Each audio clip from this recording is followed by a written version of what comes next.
More on this, we're joined by Emanuele Ottolenghi. He is a senior fellow at the Foundation for Defense of Democracies.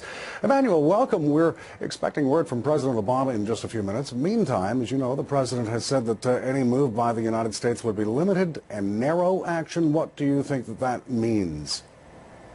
I think that the president, as well as other Western allies, have been extremely reluctant to take any action in the past 2.5 years when it comes to the Syria crisis, and that reluctance holds even after the horror we've seen last week in the attacks with chemical weapons on defenseless civilians. The problem is that because the president clearly stated that the extensive use of chemical weapons was a red line, the president is now in a bind. He has to do something. But he does not seem to be wanting to do something which will fundamentally change the equation in the conflict. So it looks like there will be some kind of military action, but it will be short, it will be limited, and it will not fundamentally change the equation. And I think that under those terms, the U.S. might as well not have gotten itself into this situation in the first place. Why do you say that? Because there are vital interests for the United States and indeed for the West in the region that depend on an outcome of that conflict that will remove President Assad from power and will stabilize the internal Syria crisis. Our decision so far to stay out of the fight, whichever way we could have been involved, of course, is up for debate.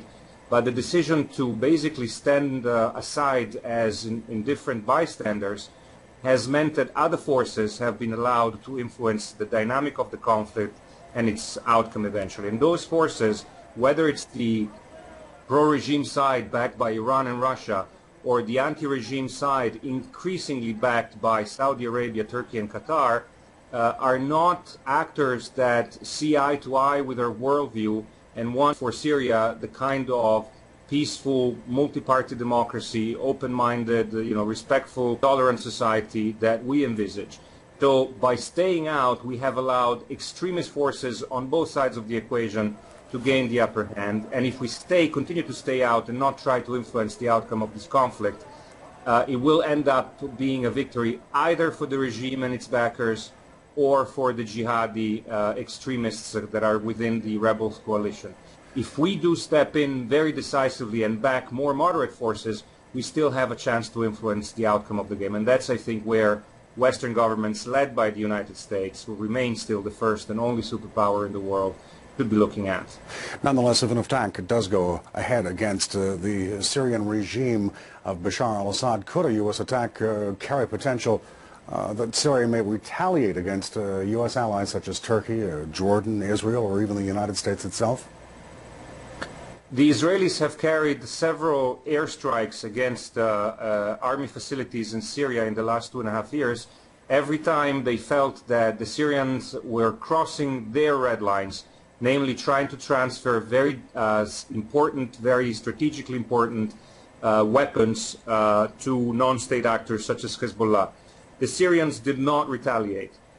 If the Syrians retaliated this time, they could face the potential of drawing into the conflict seriously well-armed, well-trained armies such as the one of Turkey and the one of Israel, who would lead seriously and securely to the demise of the regime. So I think that the Syrians will think twice before responding in a massive fashion. The United States has a very big chance to punish the regime in a decisive way without facing the kind of consequences that advocates of inaction seem to be worried about. We're expecting, once again, a statement from the U.S. President in just a few minutes from the White House, going to be talking about the very things that you and I have been speaking of. Emanuele Ottolenghi, a senior fellow with the Foundation for Defense of Democracies. Appreciate this kind of analysis. Thank you. Thank you for having me.